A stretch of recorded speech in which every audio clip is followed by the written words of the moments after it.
بسم الله الرحمن الرحيم الحمد لله رب العالمين اللهم صل وسلم وبارك على المبعوث رحمة للعالمين سيدنا وحبيبنا وقرة أعيننا سيدنا محمد النبي الأمي وعلى آله وصحبه ومن اهتدى بهديه واستنى بسنته إلى يوم الدين ثم أما بعد. So we begin by praising Allah subhanahu wa ta'ala and extolling and asking from Him to offer His blessings and salutations upon His last Prophet Muhammad ﷺ and on all those who follow His guidance until the last day. So this class, which we're beginning for the first time, entitled Islam for Life, which could be understood in a couple of different ways. One of the ways being that Islam for your life, in a way that's relevant to your life, in a way that you can capture the prophetic teachings and apply them daily to your life. It's kind of one of the meanings we were aiming at. And the other meaning being Islam for life, for the duration of your life.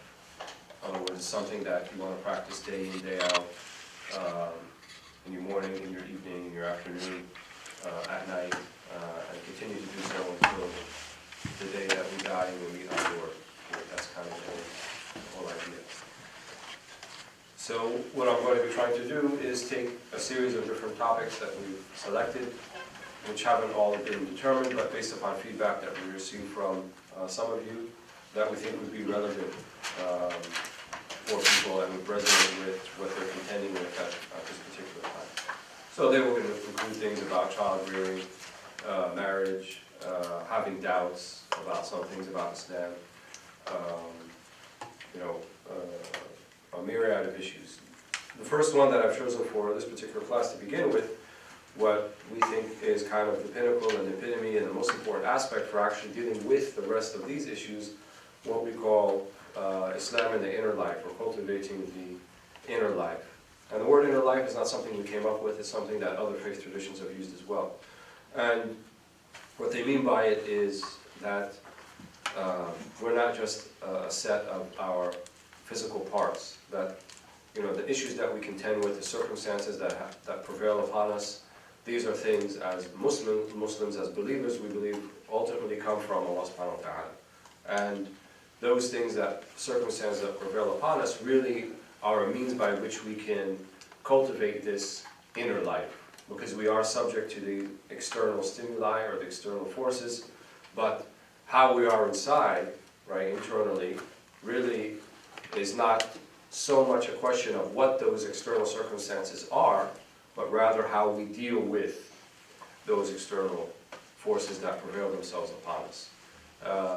So the scholars have this popular saying that everything about you can be hasan, can be beautiful, can be good, right? Even though that your circumstances may not be, even though that there are things being thrust upon you that would lend you to believe that things are not that rosy or things are not that great. But you can have the ability to transform that by the response that you show, by how you actually deal with it. So you can choose to deal with something of adverse circumstances in a way that in and of itself is adverse and ugly as well, or you can choose to deal with it in a way that's beautiful. And so you think of each thing that comes up in your path, whether it be during your day, your week, your month, your lifetime, as an opportunity for jamal, as an opportunity for beauty and for honor and for mercy and for honesty and for all of those beautiful attributes that we know to be the true prophetic teachings of Muhammad ﷺ. And all of those things give us an opportunity by which we can manifest those attributes, right? Because you may have the attributes within you, but unless they are brought to the surface, right, you don't really know where you stand with them. And so, much in the same way that the oud, the sweet-smelling branch of the tree, its smell won't come out unless you bring fire to it. So Allah subhanahu wa ta'ala will try us in different ways. It may be a crude way of thinking trial by fire. It's not always so dramatic, but definitely we are going to encounter difficulties and circumstances that will give us pause in our lives, and they'll also want us to question if we're on the right way, if we're on the right path. And I think for many of us, there's a certain level, I would say, deprogramming that has to take place. Because because there are kind of prevailing notions that abound, that are specific to the society that we live in, and has even found its way in popular Muslim discourse in this particular society. For example, one of those notions being that a measure of God's pleasure with you is commensurate with the level of material comfort that you may enjoy. So when Allah is happy with you, then He'll give you a lot. Oftentimes people say, alhamdulillah, I'm so blessed I have, 3 Audis and 3-car garage and a big house. And it's true, you are blessed. But the blessing is in you recognizing that you are blessed, not so much the actual things that you possess, right? Because Allah can give that to whom He likes and whom He doesn't like. Our teachers constantly would emphasize with us, Allah subhanahu wa ta'ala yu'ti dunya liman yuhib wa man la yuhib. Allah gives dunya to those He loves and those He doesn't love. وَلَكِنْ لَا يُعْطُ الدِّينَ إِلَّا لِمَنْ يُحِبُّ. But He doesn't give deen except to those He loves. So the deen part is your recognition of the blessing, right? And that's inner. That's an inner thing. That's not something about what you possess or what you actually have in your hand, or what you physically possess, but rather how do you deal with these blessings? Because material comfort can be a blessing, which we call ni'mah. It can also be a nikmah, which is the opposite. And it could be a type of nikmah comes in different forms. I don't have a particular word in English to express it exactly, but it could be in the form of what we call istidraj. Istidraj means that Allah is giving you pause until that point in time where there will be a grand comeuppance, right? And how do you know if you're on istidraj, right? How do you know when you're just being given pause, or how do you know that it's an actual blessing? Again, this goes back to the particulars of the inner life, right? If you are one who is trying to follow the prophetic teachings and are endeavoring to please God, then look at yourself as someone, this is not istidraj, it's a blessing, it's ni'mah, right? But those who fool themselves, right, into thinking that I can ignore God's commands, I can ignore His prohibitions, I can ignore everybody else, and I can stomp on people, but yet I have all of these material comforts, and yet I have all of this ease in my life. So that must mean God is pleased with me nonetheless. No, quite the opposite, right? We call that istidraj. The worst of Allah's creation, the most despicable being that He created, is mustadraj as we speak. Men, Iblis, la'anahullah, the devil himself, he said, give me pause to Allah. Rabbi unzurni ila yawmi yub'athun. Qala innaka min al-munzirin. Right? Give me pause until the day that everyone is sent. And God said to him, you are the ones who have pause. So shaitan, the devil, can do all the things that he desires and wishes as we speak right now until the day that we'll have his grand comeuppance, and all of that will come to an end.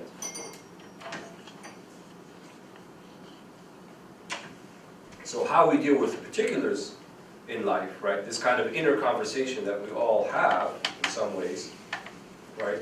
I think for many people our inner conversation is kind of, everyone has it, obviously, but I think for many of us it's kind of plagued by anxiety, misgivings, sort of we're unsure of a lot of things, we don't really know what this means or where it's supposed to go and things like this. And I encounter a lot of people who often have difficulties making decisions, for example. Like, should I do this or should I do that? Should I choose this major or that major? Should I live in this neighborhood or that neighborhood? And, they want to do the right thing.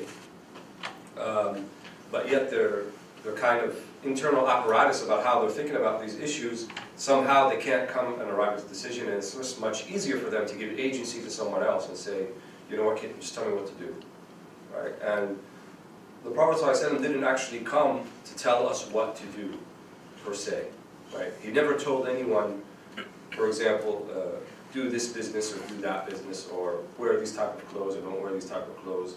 Rarely would you say to someone, he'd make suggestions for marriage, but he wouldn't say, you marry this person, you marry that person. But rather, he was showing us how we can have the agency within ourselves in order to make those decisions, right? So he gave us kind of a map, a manhaj, a methodology by which we can do that. And that methodology is exemplified in practicing his way, what we call his sunnah. So his sunnah, the way that he lived his life, is something that has been preserved and protected and transmitted from one generation to the next, so that we may be able to not live life exactly in its particulars the way that he lived it, which is impossible, nor is it desired. right? We don't have to dress in a particular way, we don't have to ride the same type of animals, have the same type of transportation, or decorate our rooms or houses in the same manner that he did, sallallahu alaihi wasallam. But rather that we have the internal ahwal, the internal states that he manifested. Right? In the previous class we talked a little bit about, which we'll talk about more next week, the Prophet ﷺ's particular lifestyle and what he ate and how often and so forth. And we said, was it something that was thrust upon him because of his circumstances, or did he choose to live that way? Right? Sayyidah Aisha would say if the Prophet ﷺ had lunch, he wouldn't have dinner. If he had dinner, he wouldn't have lunch. Was that something thrust upon him because they had nothing else? Or did he choose to do that? Right? And we'll talk about more next week. He chose. One of the things that the Prophet ﷺ, you see in numerous hadith, is that he was given the choice to have riches beyond any of what us could imagine. He could have had that. Right? One of the angels came to him and he said, Tabhat Mecca, the whole valley of Mecca, I can make it all gold. Complete gold for you, if you want.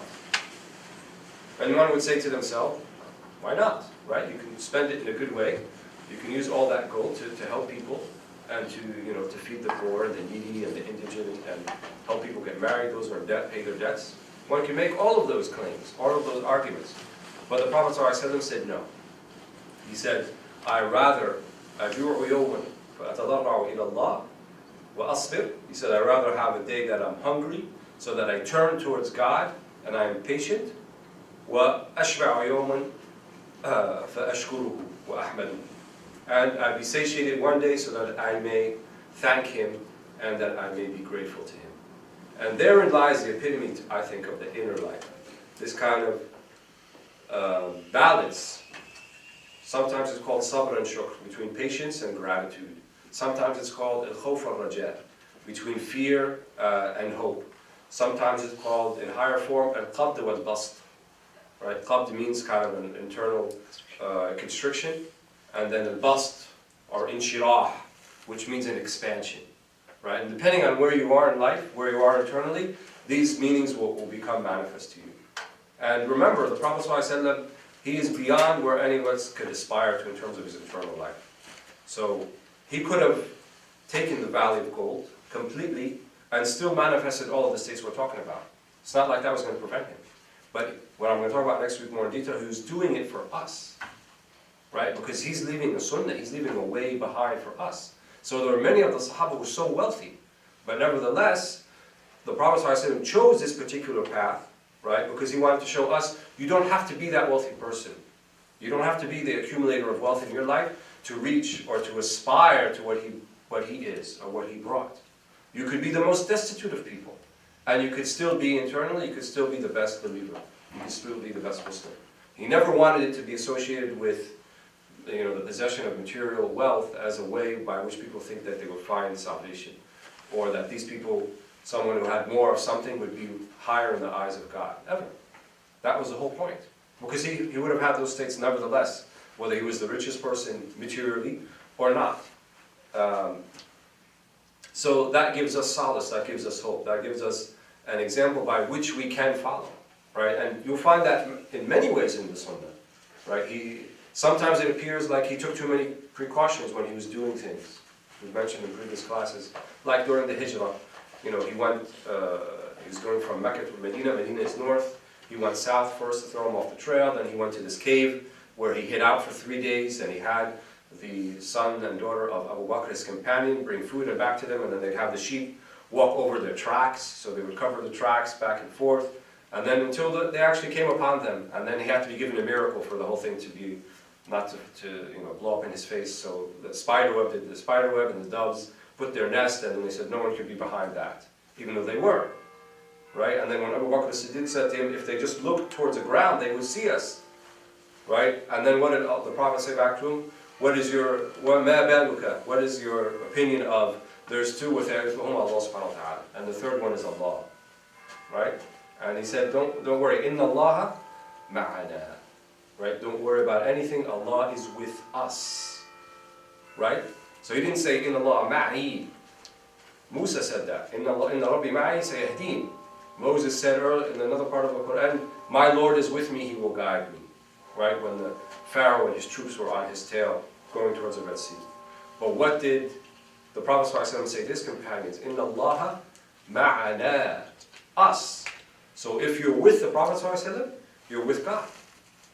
That is Muhammad ﷺ. Moses, when he crossed the Red Sea, what was the first thing they did after they crossed the Red Sea? They built a golden calf, right? And they started worshiping it. He wasn't gone for 10 minutes through Tur Sinai till he came back and he found everything was completely upside down. Because he said, Inna ma'a Rabbi sayahdeen. His Lord is with him. But not like Muhammad ﷺ. Inna Allaha ma'ana. So the believers with Muhammad ﷺ, and we are the final ummah, and we are the most blessed ummah of all of those ummah, all of those nations before us, because the Prophet ﷺ said, Inna Allaha ma'ana. So our inner life is part and parcel of our realization of this, what they call al-haqiqa al-Muhammadiyya, this Muhammadan reality. Right? Because he laid the path, he laid the blueprint for us by which to follow. And if we don't take heed of that, all right, and if we waver from it and we think something is better than it, then we won't find out.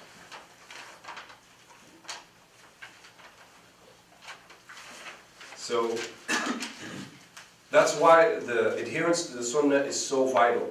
It's so important in the sense that we've been given this such a beautiful thing in a way that if we practice it right, we'll find many of those things that we have anxiety about making decisions, about dealing with people, about doing the right thing. If we would only follow that broad methodology, we would find many of those things would be manifested, right? But yet, we waste a lot of our time. We don't, heed the admonitions. We are not surrounded by people who remind us of Allah, or people who engender the prophetic sunnah. And then we wonder, why do we feel the way that we do inside? And on top of that, we fail to follow the sunnah in many things, like are we very careful about what comes into the house, are we very careful about where our wealth comes from, where our income comes from, on the sources of it, even the things that we eat. You know, it's not just to say halal doesn't just mean halal butchered, but it means halal in, the food chain itself, from the very beginning all to the end. Where did that pass through? Was there any dhulm? Was there any oppression in anywhere along that chain? Right, from the lamb that's on your table that you're eating. Was that animal oppressed in any way? Was someone who gave khidmah, who gave service to that being put on your plate, were they oppressed in any way? Right, think about those things. Because even though we may not see them in a physical sense, they definitely have spiritual repercussions. Right, everything has a sabab. Everything has a cause behind it. Sometimes those causes are physical, right, and that's the realm of science and empiricism. And sometimes those causes are spiritual one, right? And that's for the spiritual doctors, not for the science doctors. And, the things that the Prophet ﷺ came with, the amount of tasbih that we say at particular times, the things that we ask refuge from at particular actions that we do, something as simple as entering the mosque with the right foot and exiting with the left is significant, right? It's a small sunnah, you might say. It seems like, it's just the way I'm walking. But actually, it's not only the idea that the Prophet ﷺ did that, and the right foot, or the right in general, represents Ahl al-Yamin, or the people of the right, and it's fa'l, it's having a good tidings and a good sign because you're using the right. All of that's true. But at the same time, there are spiritual repercussions behind that we may not be privy to, but nevertheless exist.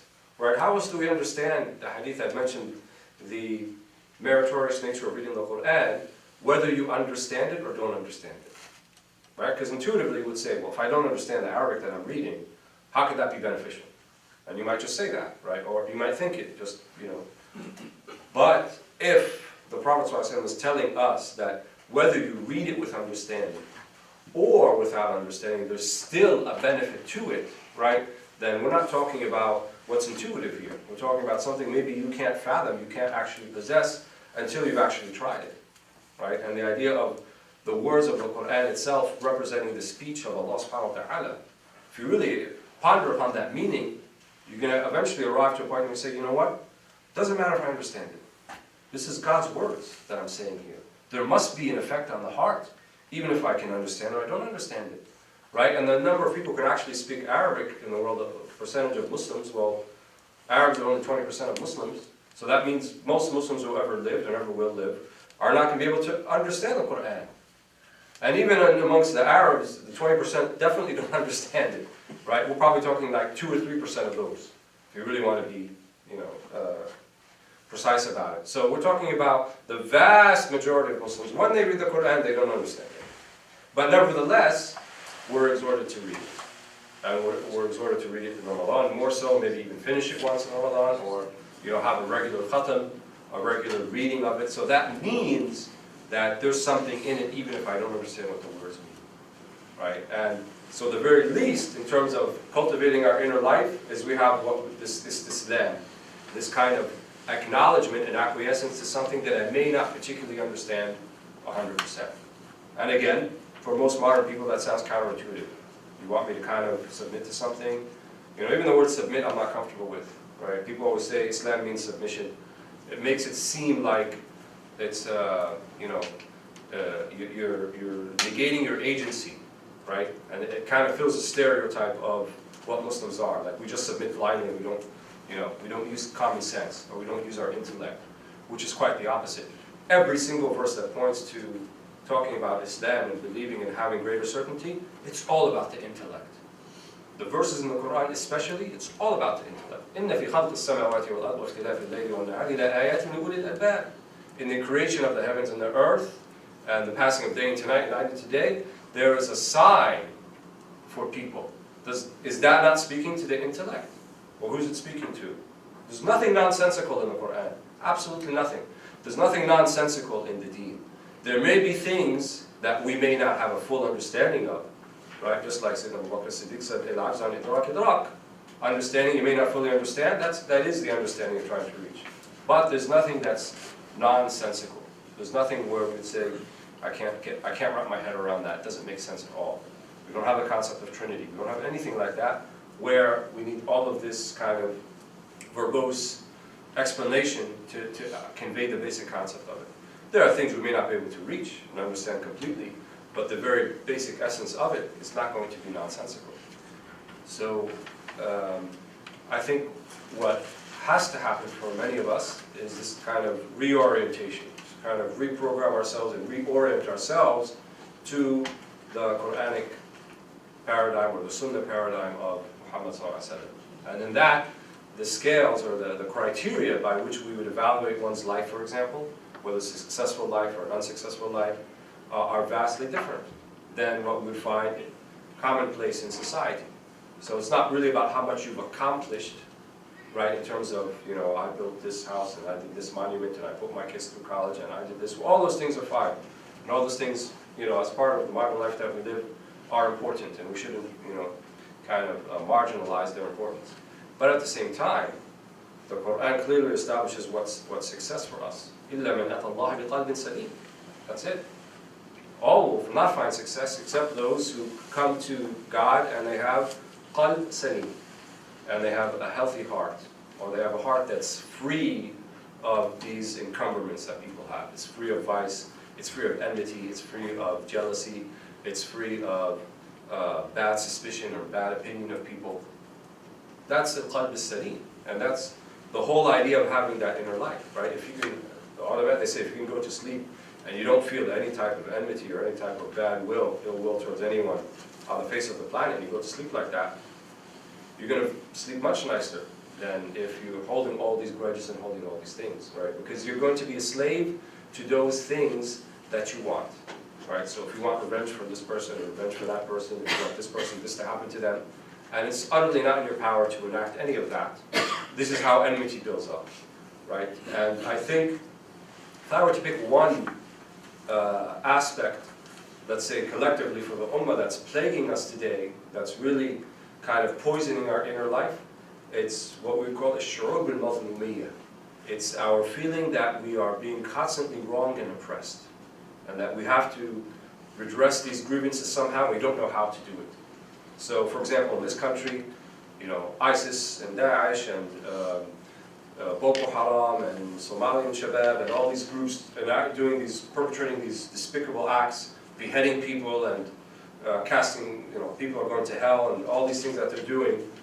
And then, people, the average American back here sees all those things, and then, our sister walking down the street in hijab, and, she's called terrorist and she's told to go back home, and she's actually been born here and her parents are born here, so she doesn't understand what they're talking about. So this builds up this kind of feeling of we're mazloom, we're being wronged. And then we have terms that we've assigned to it, like Islamophobia, right? So now we kind of put it like almost a clinical sounding name to people who don't like us. You're an Islamophobe, stop, type of thing. And I'm not rejecting the idea that there is a concept of Islamophobia, but I think we have to think about the nature of thinking about people in that way. You know, when we kind of put them out in a clinical sense as being a little bit crazy because they don't like us, or, you know, we use that kind of as a shield to guarantee our rights, or to kind of bring about rights we think are not being fulfilled. I think we need to empower ourselves in a different way. That's my opinion. In the sense that not so much let's talk about Islamophobia, but let's talk about how our deen, right, and who we are, can actually make this society better. Right? We shouldn't just be here as consumers. Right? We shouldn't just be here, well, land of opportunity, you know, we have things, those of us who immigrated or our parents have immigrated from other countries, here there are much more in terms of material comfort and things available to us that people back home can only dream about. So, you know, anyone can make themselves. It's not really a society that's built upon hierarchical or inherited relationships. You know, most of Europe still works that way. So if we were in France, for example, unless your dad was a banker, little chance you're going to be a banker. But here, anybody can be anything. Right? It doesn't matter what your parents actually or what they did. If you work hard enough and you put in the time and the effort, then you can be what you want to be. Or so we're told. And a lot of that is true to an extent. But is that all what we're here for? Right? Is that all we're about? What most people don't realize is that much of the Muslim world actually came into Islam after the year 1000, after the so-called golden age of Islam. And we're talking about the whole Malay archipelago. We're talking about everything basically east of India, or India and eastward. All of those people came to Islam, not because armies walked into their countries and took over and forced them to do so, as some people might think, but quite the opposite. They went and they lived there, and they weren't just consumers. They were producers. They actually made the culture. They made the society. They intermarried with people there. Right? Many of those people who went from the Arabian Peninsula or other places, and they went to the Sawahil, the coastal areas of India, and they went to the Indonesian Malay archipelago. All of those countries came into Islam gradually over time, over a millennium, based upon their interaction with Muslims who just went there to bring them Islam. And if you go visit those countries, as I have, you find that the Islam there is kind of a lot less encumbered by political issues of the day and, you know, issues that are plaguing people and thinking about oppression, but rather they're just Muslim, right? And it has a lot to do even with the local culture has kind of synthesized what was already there along with the Islamic principles. And so I think for us, we need to figure out from the Sunnah a mechanism by which we deal with adversity or the feeling that we're being oppressed. Because if you feel that for too long without having a mechanism to deal with it, then it would lead you to have enmity and seek revenge on your part, which is very poisonous. And I think as an ummah, we're being poisoned by that right now. So Islam exhorts us, for example, to seek 70 excuses for our brother. And here, brother could be brother in humanity, right? I want to seek 70 excuses even for those who might be very adversarial with us. You know, like that woman in Texas, representative, who put an Israeli flag on her desk and asked people to come and pledge allegiance to, I don't know, Israeli flag or whatever. She's allegiance to the United States. Whatever, it's Texas. I lived in Texas, so, but still. I would like to think that there's a backstory to that, to why that's the way she is. I'm not just dismiss her outright and saying she's wacko and crazy and, it's Texas and, forget that. But there has to be a particular backstory, her particular upbringing, the particular constituency that she represents. Because remember, she's an elected official. Some people elected her, and they thought that she represents them in some way. So she's actually kind of a sampling of a particular group of America, or piece of America, that we may outrightly dismiss because we think that they hate us, right? But the Quran tells us, be careful about treating people like that because you think they hate you. وَلَا يَجْرِمَنَّكُمْ شَنَآنُ قَوْمٍ أَنْ صَدُّوكُمْ عَنِ الْمَسْجِدِ الْحَرَامِ أَنْ تَعْتَدُوا. Right? Do not let a hatred of a people for you, right? Because they stopped you from going to the Masjid al-Haram, أَنْ تَعْتَدُوا. to be belligerent to them or to transgress against them. وَتَعَاوَنُوا عَلَى الْبِرِّ وَالتَّقْوَى وَلَا تَعَاوَنُوا عَلَى الْإِثْمِ وَالْعُدْوَانِ. Right? And have cooperation in bir, in righteousness, in mutual cooperation, and taqwa, and do not have cooperation with ithmi wal udwan, in sinful things, and udwan, and in violence. Don't cooperate in that. So don't use that as an excuse, because they use that as an excuse. Oh, they hate us, they hate our way of life, they hate this about us, so this gives us carte blanche to kind of enact these particular security procedures and measures that we're going to do to contend with that. We should not fall into that same cycle, into that same trap. And so, while obviously if we're being attacked in time, in a physical way, we defend ourselves, but we should have an understanding of where that's coming from, right? And where that's coming from is there are certain acts that are being perpetrated in the name of Islam that are obviously have a lot of folks frightened or anxious or feeling some type of anxiety.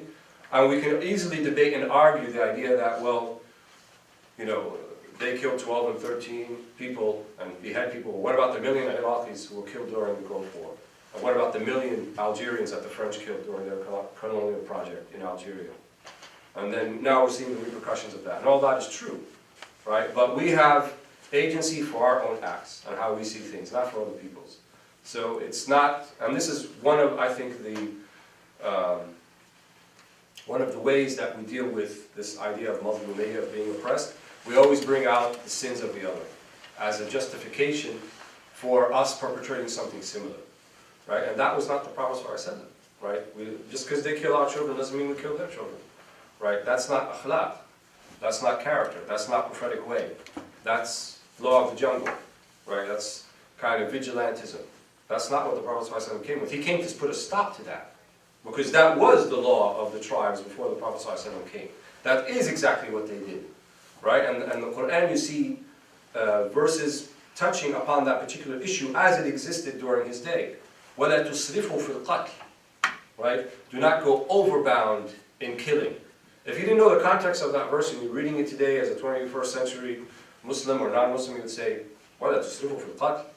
Don't overdo it in killing. What does that mean? That it's okay to kill like a few people? If you're not understanding the context behind it. But that's what they were. They had israf, right? One person of their tribe is killed, then they go to kill 10 of the other tribe. They kill 10, then we'll kill 100. They perpetuated this war for a year, we're going to perpetuate it for 40 years.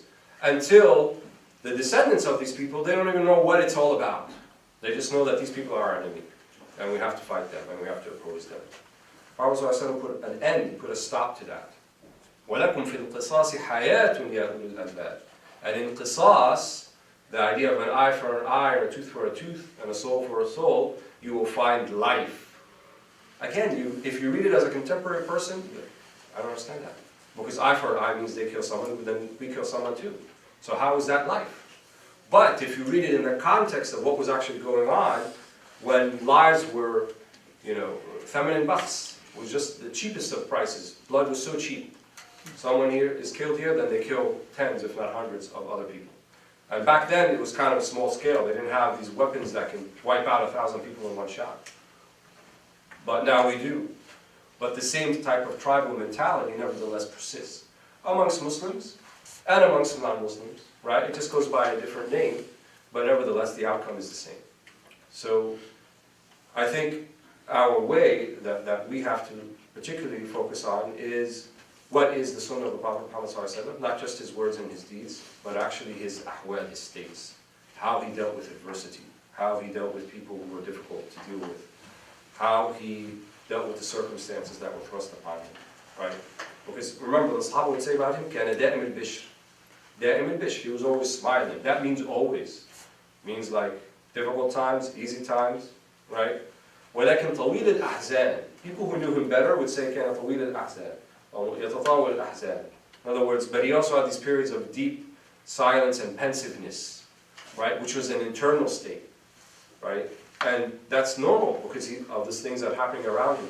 But the face that he put on for others was one that was smiling, one that was showing that things are not that bad. But nevertheless, he was a pensive person. And I think we need to develop a type of more kind of pleasant exterior when we deal with people.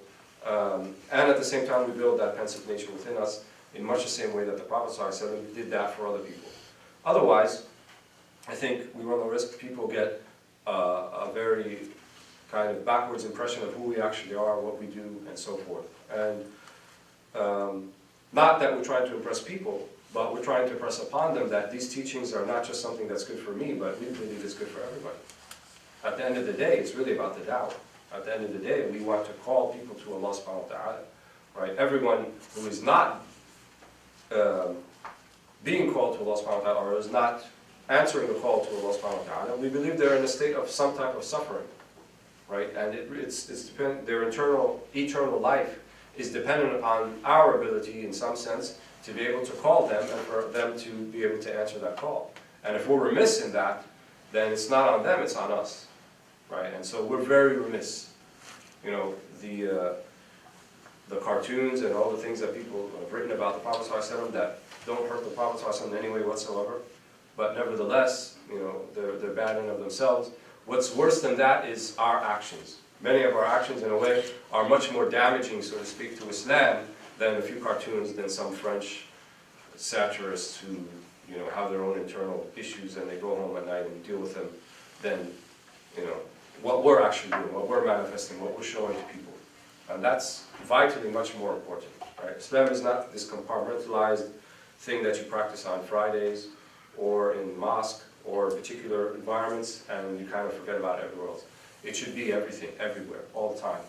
How you deal with your neighbors, how you deal with your kids, how you deal with your coworkers, how you deal with people in the street, how you drive, right? All of those things should be manifested. Your Islam should come through in all of those things. And unless we have this kind of totality and understanding how we're going to practice it, then we're going to look like, you know, people who are kind of schizophrenic somewhat in their way. And people have picked up upon this.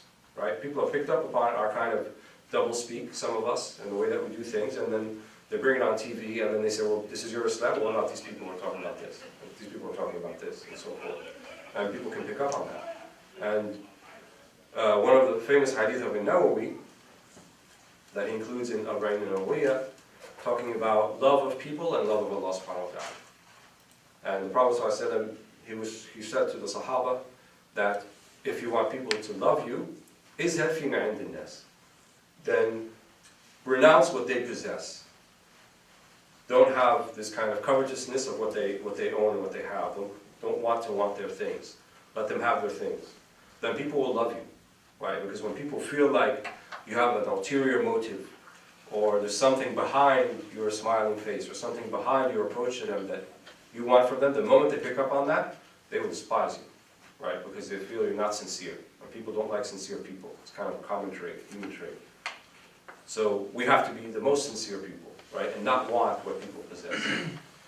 وَإِزْهَدْ فِي الدُّنْيَا يُحِبُّكَ اللَّهُ, right? And renounce the dunya. Renounce this dunya, what everyone is fighting about, what everyone is competing with, or competing for, and then Allah subhanahu wa ta'ala will love you. Quick question and comment. Do you think it's part of the reason why we, us as Muslims, have sort of like developed this, it's almost like putting the Prophet ﷺ, not elevating him to the point where you can't even reach that space, but just putting him, it's almost like a showcase thing. What people have done to Jesus in Christianity is that when you talk to some of these, or when you hear about some of these right-wing fundamentalist people who call themselves really strong Christians, that this is, we believe in the Christian values and stuff, but at the same time they'll talk about the poverty and stuff in a way that's totally antithetical to what Jesus taught. So have we also, like, the fact that I'm just trying to understand it, is it that we don't understand the seed of the Prophet ﷺ? I mean, talking of the Prophet ﷺ in a classroom setting, but we are not living those realities. So it has not translated down to people actually practicing what he actually taught. And so once we don't have a child growing up over here, when they don't see those values being sort of like manifested on a day-to-day basis, then it becomes very distant. You can talk all about the Prophet ﷺ, but it's not a reality for me. So it's also, you know, what you're talking about, it's also distant for me. How do we, I mean, it's, because you talk about, when you hear conversion stories, and you talk about dawah, you hear conversion stories, it's almost always a personal interaction that somebody had with someone. Something that they did that reminded them of the sacred. Somebody is praying on time or praying on a consistent basis. Somebody who would sit down in the midst of everything else. I was reading about this South African cricketer who he's become a role model because everybody looks up to him, because they say even if their team is losing, when he's in the dressing room, he'll sit down, take out the Quran and he'll read. And some of the players have been so impressed, two players, just because of that they converted, because just seeing him do that. He was so calm through all of this. It's just these simple interactions, even they have become so rare, because we have become so distant from the Prophet's seerah and not living those realities. Do you think, is there a way to bring them down to a point where people can actually practice those again? I don't know if it's so much that it's because of not that you said that, but some people say it's like we elevate the Prophet ﷺ so much that he seems unattainable to be something like that. But I think it has the second point that you touched upon, that we live in kind of a world where everything is highly conceptual, and we talk more, people who talk about change, more talk about it conceptually than they do in terms of an actual transformative change on a personal level. And I think I said that in the beginning, that we're not going to change societies unless we can actually have that transformative change within ourselves. But I think a lot of Muslims now use Islam as kind of the vehicle or the kind of the conceptual framework by which they can champion a particular social cause that they're pursuing. So if someone's trying to tackle racism, they'll say, well, you know, in Islam, there's that particular conceptual framework where all of racism can be rooted out, which is true. But at the same time, it just sounds kind of contrite when you keep saying it and we're not actually manifesting, we're not practicing. That's why we emphasize the idea that Islam is a transmitted tradition. You know, and the irony is that many people who came from overseas or came from Pakistan or the Arab world or Indonesia or wherever it might be, many of them came over and then they got more religious here. They practiced Islam, they think, which is true. I'm not denying that it's not true. In a way that was, you know, more kind of in terms of their prayers and things like this. But one thing I think a lot of people did is dismiss the importance of the particular culture by which they came out of, which is how actually the values and principles of Islam actually get passed from one generation to the next. It's not going to happen in a book, right? It's not you're going to write a book and then you give it to your kids, read this book and you... No, it's something, neighborhoods, communities, all of these things are forms and are culturated based upon Islamic principles. So people in Morocco know that there's this thing called ikram al-dayf, you know, that you have to, you know, treat the guests kindly. And in Morocco it means you give them green, mint, sweet tea, and you have to hold the teapot this high so that when it comes down there's this foam that forms at the top. And that gets passed on from one generation to the next. But that becomes the vessel, the vehicle by which they practice their Islam. When you reduce, and this reductionism is everywhere in the modern world, when you reduce Islam just to kind of a set of kind of lofty principles, without the acculturation, without the culture, the vessel by which it's going to be carried, how do you practice it? How can you actually do it in your life? That's why we have the phenomenon in this country of so much quote-unquote Islamic activism, but you actually meet the Islamic activists and they don't seem like people who are carrying the meanings of the Sunnah and the prophetic teachings, and in their demeanor, in the way that they talk to each other, in the way that they carry themselves, in their own personal practice. But yet they speak about these concepts, right? And that's not something unique to Islamic activism, but I think if I were to critique activism, much activism is like that, right? Because you're trying to affect changes in society based upon these lofty principles, but show me how you've done that to yourself first. Show me how you've changed, you know, how you've conquered your own inner demons, so that we can conquer the societal demons. But I think we've got into a pattern now where, you know, we need to really think about forming communities, right? Because we don't have communities anywhere, to be honest with you. Neither in really the Muslim world or even in this part of the world. It's kind of completely disintegrated. People live next to other people, they don't know who they are, they don't know what's going on. We've kind of outsourced many parts of our lives to other people, so we outsource our children's teaching to the state. We've outsourced, you know, how we spend our free time to the Super Bowl. Not that if you want to watch Super Bowl later, it's okay. You know, it's no problem. But I'm just saying that, you know, we've kind of fell into these patterns about, you know, this is what people do with their free time, and so we outsource these things, and we don't really have our own kind of paradigm by which we can apply, right?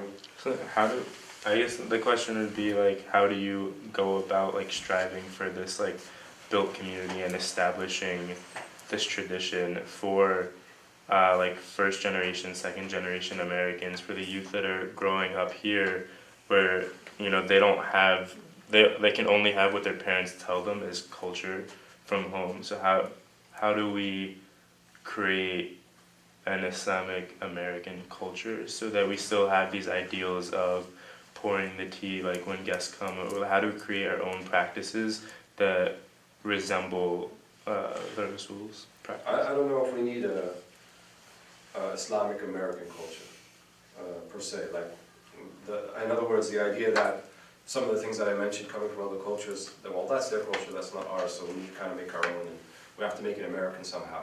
So it hasn't been demonstrated to me yet what American culture actually is before I can, you know, use it as a vehicle for these principles to be embossed, and you know, and then they could be you know, transmitted to others, and then these practices develop and so forth. I'm not really sure what that is, because we have sort of a commodification of culture everywhere, not just in America, but everywhere. Now it's a commodity, it's something to be sold, something to be packaged and marketed and, you know, put out there. So much of what we think of culture today is actually commodification.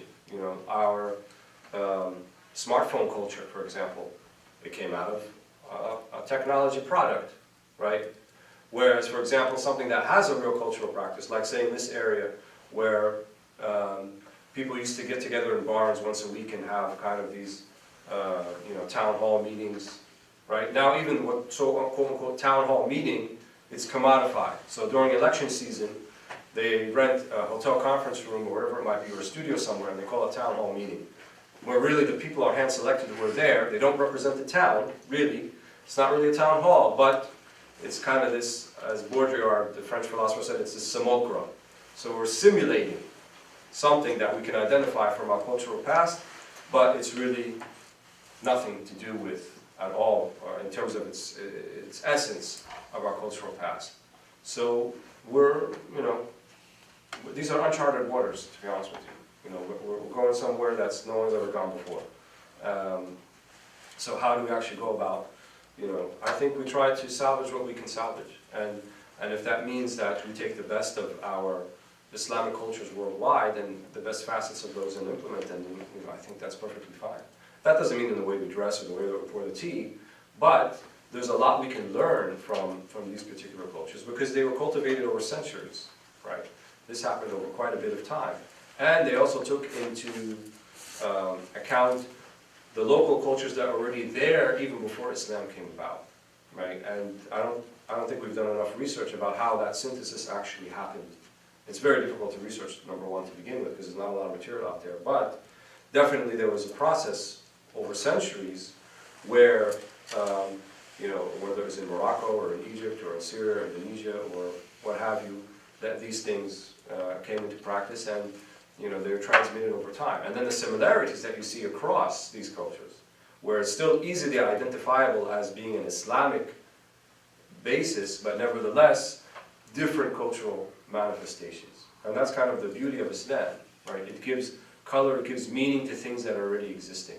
It doesn't ask you to completely do a complete makeover of yourself in the sense that you're unrecognizable. No, you're still you, right? Umar was still Umar before Islam and after Islam, but the best of Umar came out after Islam. The best of Abu Bakr after Islam. The best of all of these people came out after Islam, but they're still essentially who they are, right? In terms of their personality, in terms of their emotional and spiritual and physical makeups, that doesn't change. Nor does Islam ask you to change that. But the modern world, right, when people take twisted aspects, the worst of what's going on in modernity, and then try to fuse that with Islam. So now, if you want to be a righteous Muslim, you have to speak in a particular way, brother.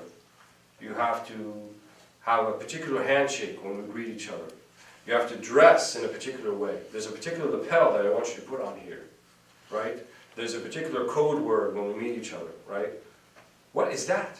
But yet people that's what they do. So they take the worst that modernity has to offer, and then they try to Islamicize it, right? And what's even worse than that, they Islamicize violence. They Islamicize iniquity. They Islamicize sinful things. They Islamicize disparaging whole swaths of people, and all under the name of Islam. But really, you're just taking the worst of what's out there, and you're trying to make it Islamic, because you believe in Islam, you love Islam, which is nice, but you don't know anything about it. So I think, these classes, we began them with the idea that the first step we need to start with is knowledge, right? We need to know the Prophet ﷺ. That's why I chose the Shama'il, because you don't know him, right? We need to know him, we need to know what people said about him, we need to know what he looked like, we need to know the way he acted, we need to know what he stood for, right? And then we can try to implement those things in our lives. And then, it's a starting point. It's not an end point. We're at the infancy of making any type of community or neighborhood or whatever you might have you. The way people live now is kind of all spread out, and it's difficult to do that in a physical sense, but at least we can have a base by which we can, all refer back to. I mean, that's kind of the idea that we're thinking about. And it's not going to be easy, it's going to be difficult, and there's going to be tests and trials, and there's going to be difficulties. But that's the whole point. Every Muslim in their own life, they're going to have to forge that way themselves, and they have to take what they understand of the prophetic life, the prophetic seerah and shama'il and sunnah, implement it in their life in a way that they feel that will bring out those meanings, right? Because you can think of those meanings, they're out there, they never went away, right? All the things that the Sahaba felt, right? When you read about them, when they describe their meanings with the Prophet ﷺ and what they felt and how they saw him, it's not impossible for us. Those things are there, we can have them if we want, right? But we have to follow what they followed. We have to do and have the dedication that they did, and we'll find those meanings, right? And I know people who have found them, and they're there for us, right? إِنَّ فِي أَيْمِ دَهْرِكُمْ لَنَفَحَاتٍ أَلَا تَتَعَرَضُ لَهَا. In your days you'll find these nafahat, these spiritual breezes. They're all over the place, right? Like Wi-Fi. But you have to tune in, right? If you're not tuned in, you're not going to find it. أَلَا تَتَعَرَضُ لَهَا. Tune into it. Put yourself in its way. Avail yourself of it. How do you avail yourself of it? Taqwa, ittiba' sunnah. Things that sound cliche, but that's the way to do it. You really have to follow the sunnah. You really have to have taqwa. You really have to lower your glance when a pretty girl comes by, and even though you want to look, you still got to lower your glance, right? And don't think it's trivial, because if you do it enough times, and you do it for Allah subhanahu wa ta'ala, you will find big meanings in your life, right? And you only know that if you've tried it. You only know that if you've tasted it. I can't explain it to you. And that's the beauty of the sunnah, right? That we have to kind of take that step. It's a little bit of a leap of faith where we won't understand every single thing, but know that will lead you to the right way, lead you down that path. So, One of the things you said about the smile of the Prophet ﷺ, I was reading this book called Social Intelligence and Emotional Intelligence. It's a famous psychologist who's written a number of books on intelligence. But he was talking about, there's a lot of research in neuroscience, and this century is called the century of the age of the brain, so there's so much focus on that. But neuroscience they say one of the things that they've uncovered is that there are neurons called mirror neurons. So that the function of these neurons is that they actually, and then it's in everybody, where you actually mimic, without knowing it subconsciously, you mimic the behavior of the person that you were talking with or are you having an interaction with.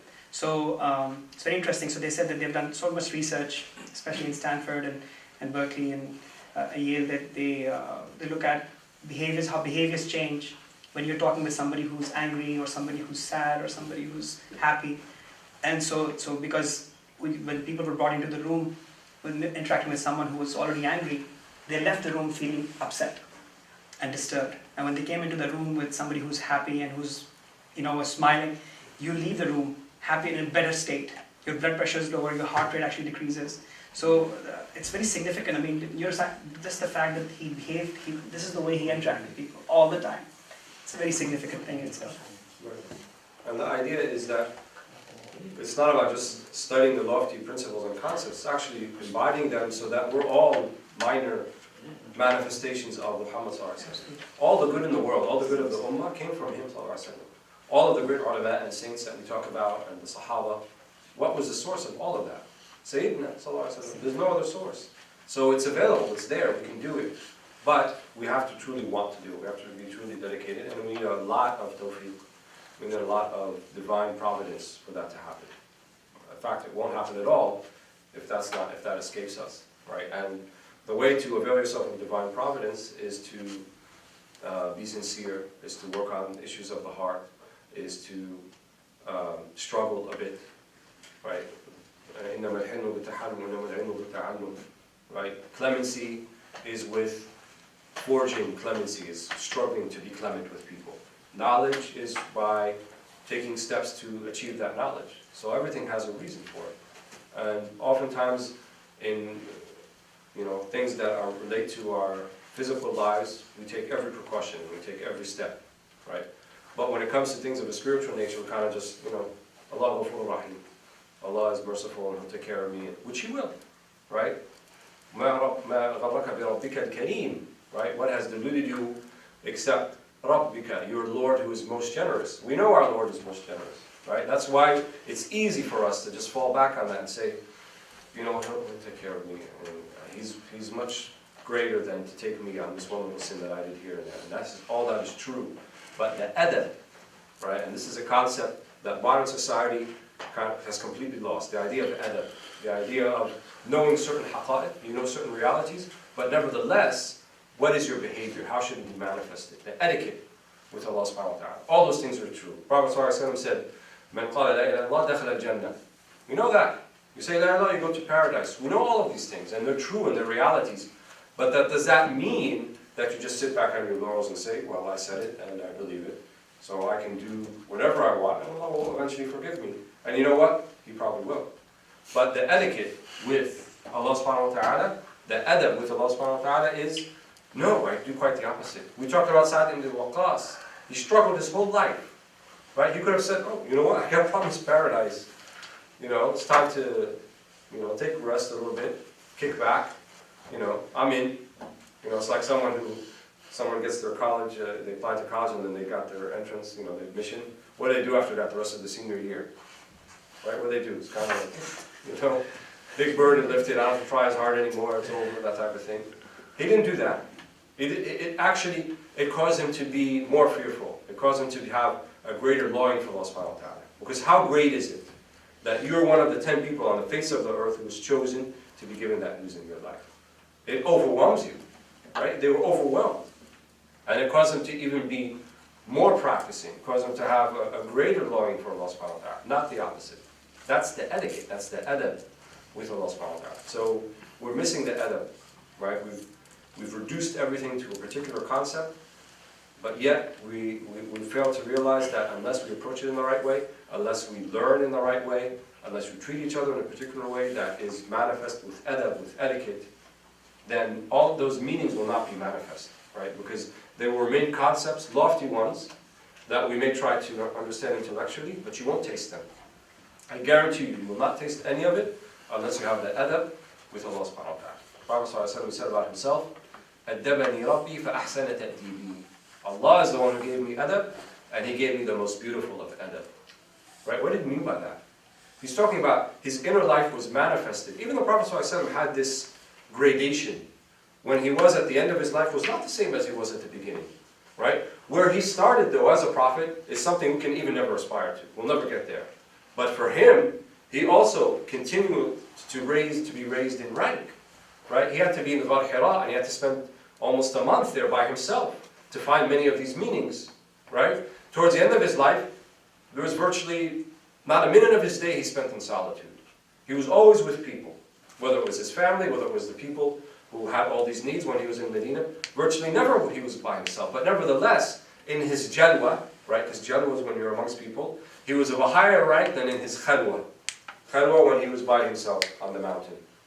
Right? And we think the opposite. Well, if I'm by myself on the mountain, all these meanings will come. Maybe. But imagine if you're amongst everybody, right, in your jalwa, and all those meanings are there anyway. And they come nonetheless, and they continue to come. Such was the state of Muhammad ﷺ, right? So don't think that you have to be isolated, and you have to be in this place, and you have to be there, or you have to be in Yemen, or you have to be in Egypt, or you have to be in Syria, or you have to be in Mecca, or you have to be in Medina to realize these meanings, right? Because Allah subhanahu wa ta'ala, He is the Lord of Allentown and of Emmaus and Makunji and Briningsville and Jersey City. Still Allah, right? It's still Ardullahi wasi'ah, right? That Allah's earth, it's wasi'ah, it's vast, right? So you can find it anywhere. You don't have to go to Ghar Hira. You can try. I bet you if you go to Ghar Hira now, next week, and you try to find those meanings, you may not find it. Right? You may go there and it'd be like a big letdown. It'd be like, oh, I'm not feeling it here. Because it's not about the place. Physically, it's about the place in here. It's about your level of adherence to Muhammad sallallahu alaihi wasallam. And that can be in Jersey City, and it can be in Ghar Hira. Even though Jersey City is a little bit rough. But you can try. Show me and I'll follow you. You'll find Jersey City. I'm ready. The city's come a long way. So I like the interaction. That's what I was hoping a little bit, but I want people not to feel shy. I want people to kind of, if they have an experience, an idea, a question, that, you know. Yes, can I ask something else here? From my experience, I mean, as you said, Allah land everywhere, we can do good deed anywhere. And then especially for a woman now, in the term of, when I go back to the history, Khadijah, the first wife of the Prophet Muhammad, and so far I understand all the what should I mention? Aisha is mostly writing the most very intelligent, correct? Is that the one that produced all the surah?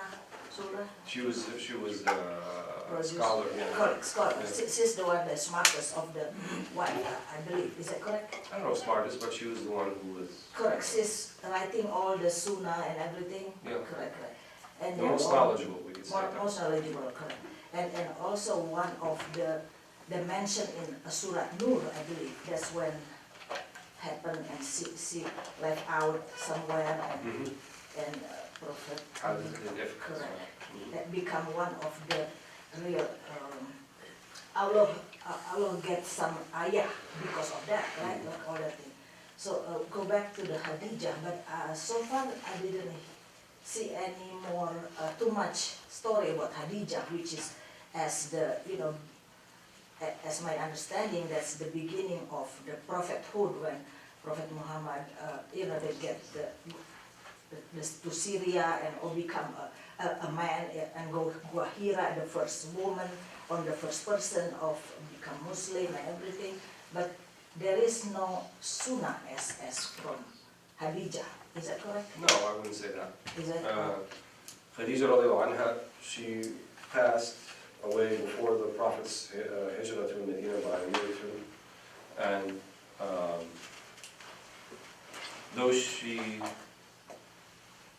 doesn't have any hadith that she may have narrated because she didn't pass to people after her who would narrate upon her, but much of what we know of the Sunnah does come from her. That's not true.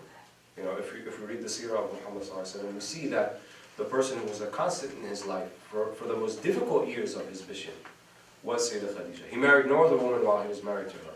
It was just her. She bore him all of his children. So all of the meanings from the children, from Fatima, from Kulthum, from Ruqayya, from Sayyidah Zainab, that all came from Sayyidah Khadija.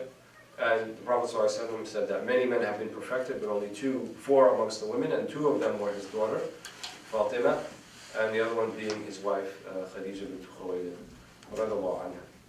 And she was the one who gave him solace. She was the one who was there for him after the first initial encounter with Jibreel, alayhi salam, right? And she was, you could say, the first person to utter something of Islamic knowledge, even before the Prophet Muhammad ﷺ. Why? When he came back, right, and he described to her the experience, what did she say to him? She said, no, this is only good, this is only khair. لَنْ يَخْذِرَكَ اللَّهُ أَبَدًا.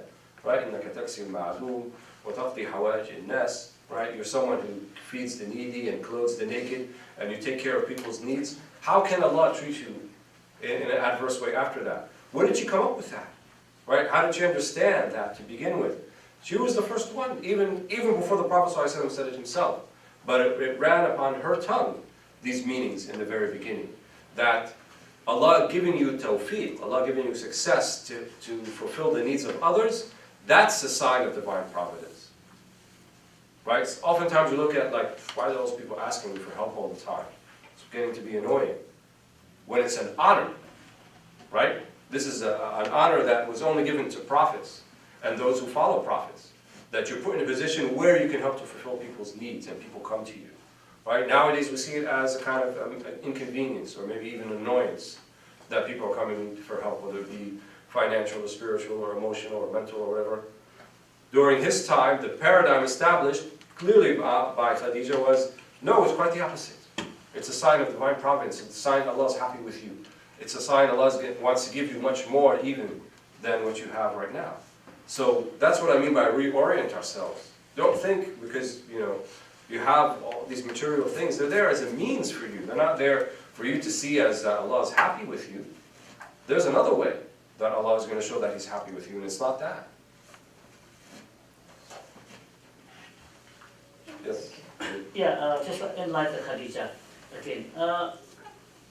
As we know that before Prophet Muhammad SAW becoming prophet, basically Khadija is kind of like financing him in order to go to trading, to go to the Syria before 40 years old, right? And also, I think... No, she wasn't financing him, he was working for her.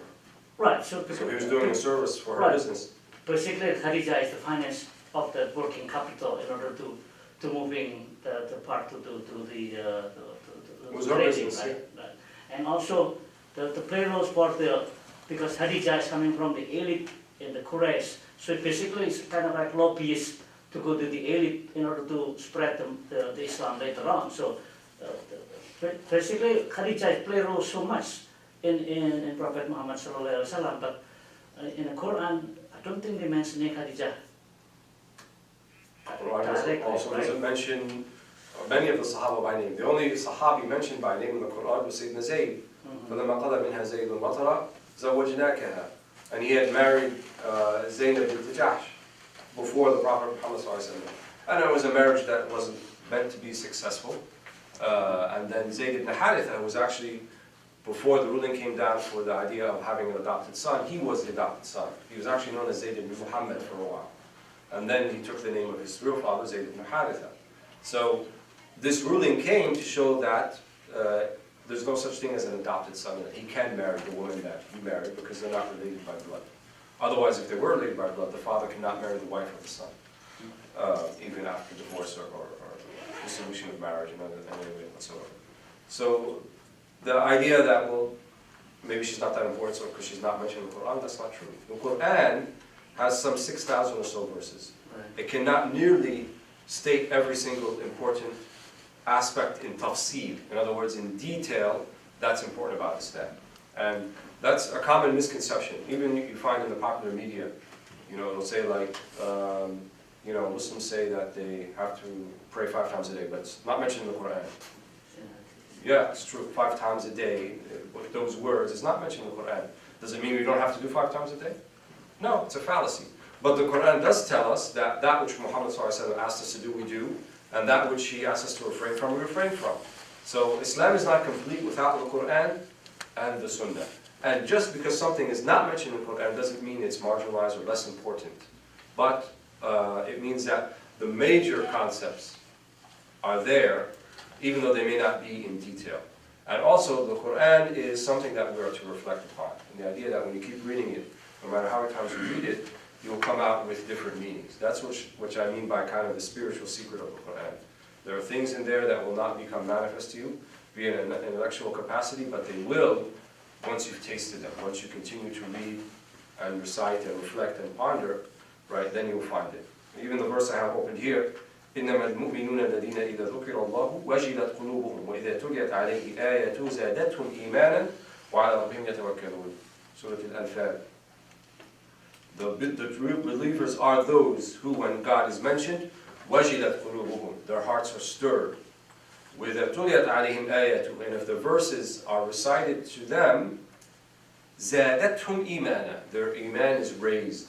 They go higher in iman. In other words, they have a higher capacity, higher spiritual understanding of the reality around them, just by listening to the verses of the Quran. وَعَلَى رَبِّهِمْ يَتَوَكَّلُونَ, and on the Lord they will put all of their reliance. So the Quran is not supposed to be kind of this encyclopedic, every ruling for everything. Impossible. It's not going to contain that. But it gives us the methodology, the manhajiyya, by which we can decipher every ruling in addition to the sunnah of the Prophet Muhammad. What is the role of the khalwa in attaining the spiritual goals that we aspire to? Because in this world there is full of lights that you probably cannot get the same meanings. Can you please shed some light on that? Khalwa just means to be alone, solitude. And that should be one of the tools that we use, actually, every Muslim. And it's something, it's very much entrenched in the Sunnah. It just has different names. Sometimes it's called atikaf, right? And we can associate that with Ramadan specifically and the last 10 days. Prophet ﷺ kana ya'takif. He would just stay in the mosque and not go anywhere else. That is a type of khalwa. Sometimes it can be putting ourselves physically at a distance. Sometimes our ulama call it uzla, or separation. And all of it is like a trial or temporary separation. The idea that we take it as a permanent lifestyle is something not to be sought, right? The Prophet ﷺ said there's no monasticism, la rahbaniyya fil Islam, right? And the Quran even takes Christians to task because they invented this monasticism. ابتدعوها is what the Quran says about them. ابتدعوها, they innovated it. فَمَعُوهَا حَقَّ رِعَايَتِهَا, and they did not give it its right. In other words, this monasticism, this complete separation, go live on the mountain in a mosque or in the temple and be away from everybody so that they don't hurt you, we don't have that concept. The only monasticism we have is really within the heart. In other words, you consider your fortress to be the monastery, your heart to be the monastery. So that even in jalwa, you're in khalwa. So even amongst the multitude, you're in solitude, in a sense. So you have this kind of detachment from everything that's going on around you. So sometimes, to get that spiritual detachment, you need occasionally a physical detachment. People need to turn off. And in this on society that we're all living all the time, right, you need to turn off. You need to be some part of your day where your phone is out of reach, right, where the internet is out of reach, where these things are out of reach. And just try it for 15 minutes. If you feel anxious, if you feel like, then you got to really question yourself, because you may be in a position where you become addicted to this type of responses, to the type of stimuli, external stimuli happening to you all the time. Right, and I've read articles how it's when people get a Facebook status like or an email, it's kind of like a dopamine charge, very much like an addict would feel like. So we need to detox. And I feel it myself, to be honest with you. Sometimes, the phone is not there, I don't know what's going on. You wonder what's happening here, what's happening there. So you need to feel like what's happening in here right now is more important than all of that stuff that's happening outside, right? And that takes a particular type of spiritual program in order to do that, right? We need to be practicing the adhkar in the morning and in the evenings. We need to have a regular litany of Quran that we read every day. We need to have, something that means, whether it's a sibha or anything, that when we want to spend some time just saying Allah's name or salawat on the Prophet, we can do it and it's accessible. We need to try to maintain being in a state of wudu all day if we can, because then it's so much easier to do those other things. These are things that will make little changes in your life, will have big changes inside, in here. And change is about staying away from vice and embodying virtue, right? You can't embody virtue if at the same time you're still insisting upon doing your old habits and the same things that will lend you towards vice, right? It's like trying to plant a garden in a trash receptacle.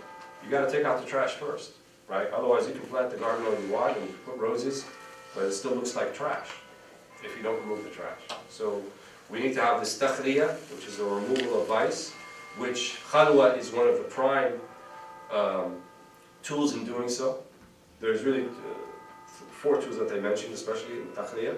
So khalwa, which is hafsun, solitude, jua, hunger, samt, silence, and the last one being a saha, which is stay up late at night, not to watch the Super Bowl after comments party, whatever that they have, but sahar yani in dhikr, in tilawa, and remembering Allah subhanahu wa ta'ala, these type of things. In other words, you know, putting your body under some physical duress, slight, because they all have to do with the body if you look at them, right? Solitude, hunger, silence, sahar, you know, staying up late, remembering Allah. But if you put your body through those physical types of duresses, then the spiritual impact will be great, right? Ramadan is kind of like, that's what it's all about. Ramadan is both tahliyah and tahliyah, but the fasting part is tahliyah. The fasting part is to remove vice. That's what Ramadan is about. And then the tahliyah is the tarawih and the Quran at night. Notice how the Quran comes at night. After you've done your period of tahliyah, after you've done of emptying of vice, and you come to the Quran mujarrad, you come to the Quran like stripped, almost of your physical part of your humanity. That's why, you know, overeating on the day of Ramadan, you kind of almost negate everything you did during the whole day. Because then you go to the tarawih and then you're trying to pray and you're like, you can't, right? And I would even recommend to some people, it's difficult in the summer months, but in the winter months what we used to do is have a very light meal at Maghrib and then get to the tarawih and Isha and so forth. And then afterwards, we can have the second meal. And in fact, that's the practice of many people today. They still do that. It's kind of a light meal. They don't load the plate up until after. And even then, they don't load it up. But they want to capture the meanings of tarawih, right? The spiritual meanings there. And you negate that when you substitute the 3 meals you didn't have all day in 1 meal. So. You know, one of the things that Dr. Omar mentioned, I remember being with him back in 2011, and he talked about being in the present moment. You know, he said that all these mindfulness movements that are out there now, and people are talking about mindfulness and being present, he said this is something that the Muslims should have been at the forefront of, and have been for over 1,400 years. Being present being present means that there's no distractions in our minds and in our hearts as well. Right. So that takes practice. But like you said, it's a day and age when there is no practice of that. And for myself, when I went off of the social media, I took it off, I went through a withdrawal. And it's a struggle to do that, because I've gotten so much addicted to updating all the time. And it's something that it's now seen as a disorder. It's now in the new DSM, it's coming as a disorder now, to be addicted to social media, because all the symptoms and signs are the same. And there's actually dependence criteria. It fulfills all the dependence criteria. It actually gives you a dopamine rush. They've done functional MRI studies and PET scans. It shows everything is showing up as the same exact thing. So the problem is because that actually takes away from being able to focus. To be able to focus at any given point in time, because it actually depletes acetylcholine in the brain, which is one of the major neurotransmitters needed for attention. So you won't be able to pay attention to any given task at that point in time. So even if it's trying to take your subha and do dhikr, it's not going to be possible, because you're not focused on that at that point in time, because you've already depleted your stores of the focusing, being able to focus. So would you recommend people just completely get off of social media, or is there a way you can do it moderately? I don't think there is any such thing as there's going to be a few people who can maybe use it sparingly, but I think a lot of people, because this is it's a day and age that forces you, it attracts you, and it sucks you in. And for myself it was hard, but I completely went off of social media. Alhamdulillah, I'm going to stay off of it. I don't miss it now. It's now I've been able to focus, but I used to read a lot. I was able to finish books this past month that I wasn't able to finish in 2-3 years. So being able to focus, being able to be, even human interactions, I've noticed that when you're with someone and you are able to focus on them and give them the due attention that they need, and this is in the Prophet's seerah, when he used to talk to people, he would face them. And that's a very significant thing, to be able to face someone and give them your full attention. I think that everything in the seerah speaks about being present in the moment. And all these distractions are going to just take us away. And there's this idea about being connected. There is no such thing as being connected. The true connection is when I talk to Shazal or Mateen or Nadia, Najma or Ibrahim or yourself, is being right here and now. That's the connection. There is no such thing as other connection. Even a telephone, talking over the phone doesn't have the same meaning as a face-to-face interaction. That's why we lose so much of this connectedness. When I can have an interaction and I'm not paying attention, and the other person walks away, feels like this person wasn't paying me any attention at all. And this is true when we, as physicians, we meet people all the time in the clinics. And patients feel that right away. They did studies on people where they took a patient who had a doctor come in, and the doctor was distracted. The doctor had something with him, and he was playing around, he wasn't paying attention to the patient. And he spent 30 minutes with the patient. And then they brought a doctor in who actually spent only 4 or 5 minutes with the patient, but he sat down, gave his full attention to the patient. Later on, they asked the patients who spent more time with you. The perception was that the doctor who sat down gave them more time. So people actually have, this is not just true for patients, for everybody.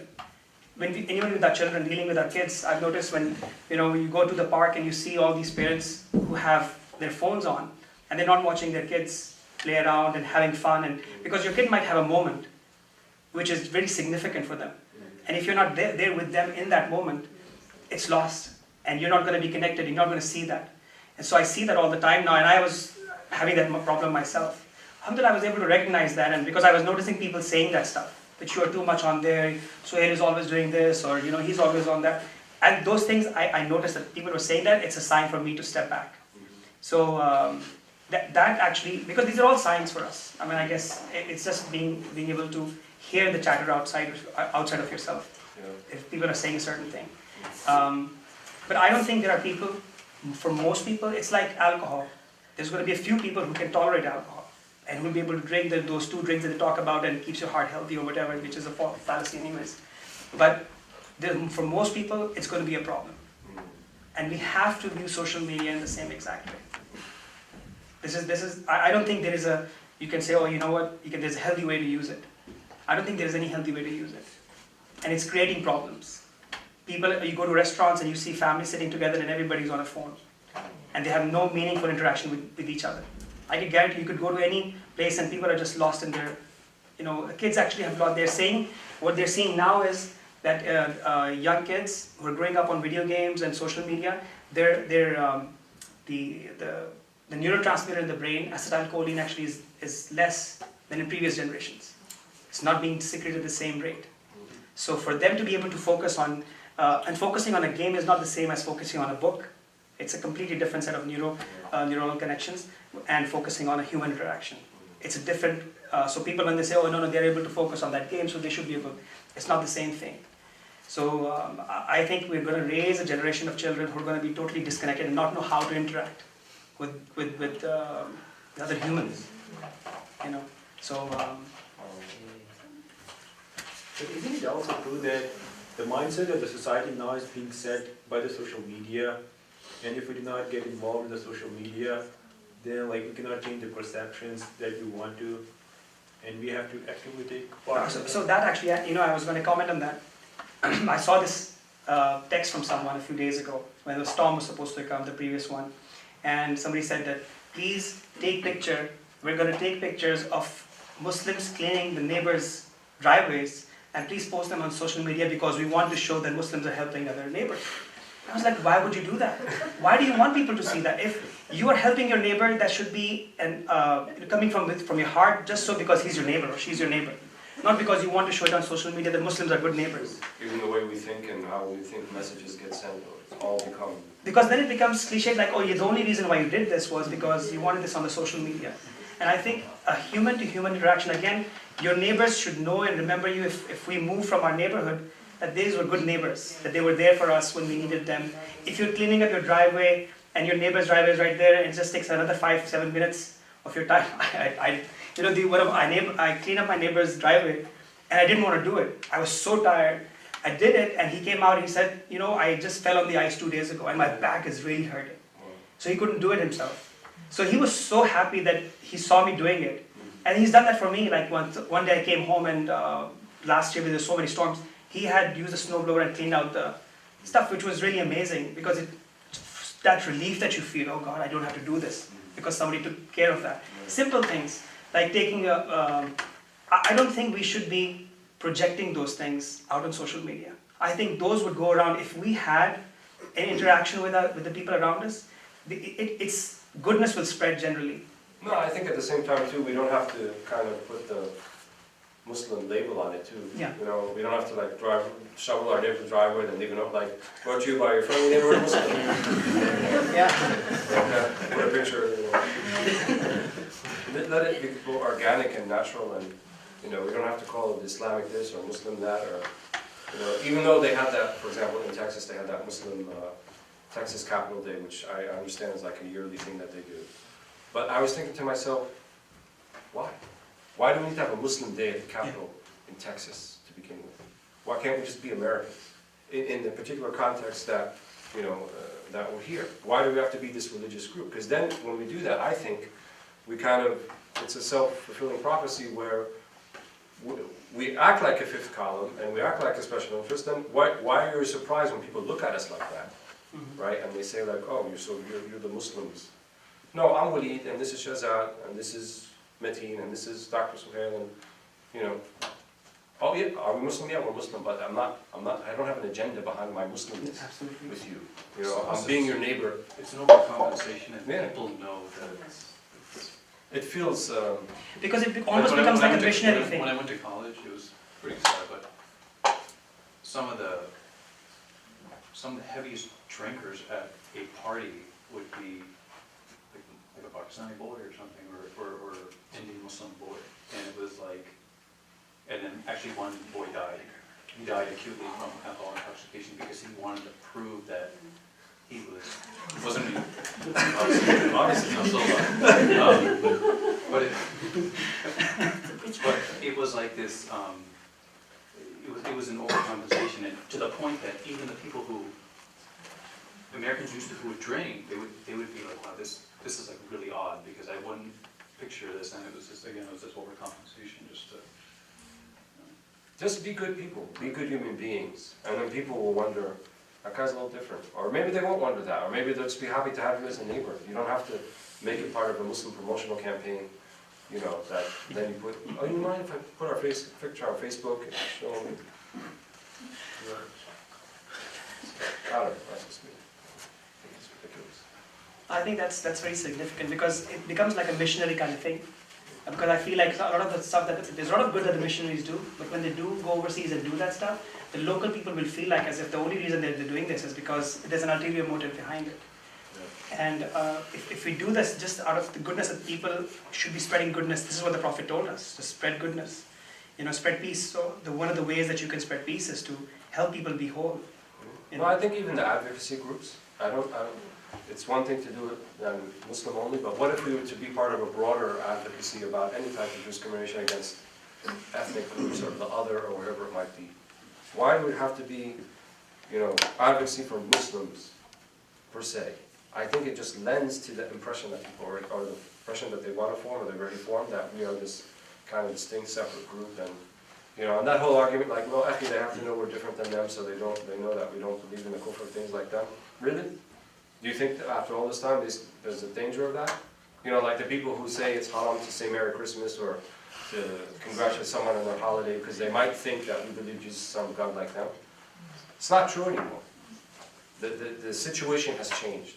It may have been true in other times, in other places, other circumstances, but fiqh is organic. It changes with time and place, and how people's perceptions change, so the fiqh will change. So, you know, I think we have to kind of get out of our own little groupthink box and always be the victim and always be the ones who people are doing stuff to us, and you know, people put things out on Facebook, look, the Jews got away with this, and if it was said about Jews in that way, they would have never got away with it. Maybe true, but do you think that's the approach we should take to redressing those grievances? You know, and the thing is, Muslims, we're not going to do what the Jews did, right? Because we're never going to be white at the end of the day. We're all going to, well, most of us are people of color, some way or the other. So we're never going to fit in a way where, you know, instead of my name is Rosenbaum, I change it to Green, right? And then I fit in. That's not going to happen, right? Because your skin color is not going to change, right? And the way you look is not going to change. So we're always going to be looking different. Our plight is much more like African Americans than it is like the Jews, right? And African Americans are never going to be white. And if you look, for example, to Muslims, my thesis, Muslims in Europe, they're the African Americans of Europe. Like Muslims in France, Muslims in Denmark, Muslims in Germany. They occupy most of the prisons. They are the ones who never get the good jobs. They're the ones who are looked down upon in society. They're looked at as undereducated. They're looked at as thugs and criminals. All the things that people say, or the general attitude about many African Americans in this country, we find that in Europe. So there's much more, I think, congruence between us and people of color than there is, you know, we're not gonna finagle our way into being white. It's not gonna happen. And the way the world is, white people run the world, or at least run the Western world. Nothing against white people. Technically, when I fill out my stuff, I'm white, because they don't have a slot for Arab American, but when I'm talking, you know, white Anglo-Saxon coming from, you know, Western Europe, those are the people who are in charge right now. And for better or for worse, that's just the way it is. And so it will be seen via their prism. How they view everyone else would be according to how they see it. And then that gets projected on other people, so that even African Americans themselves see each other in the same way, or in similar ways that the predominant white paradigm sees it. And that's, we have to be able to recognize that Muslims, especially that, you know, the first Muslims really to come to this country were from Africa to begin with. You know, we have to make a recognition of that, and we have to set our priorities straight.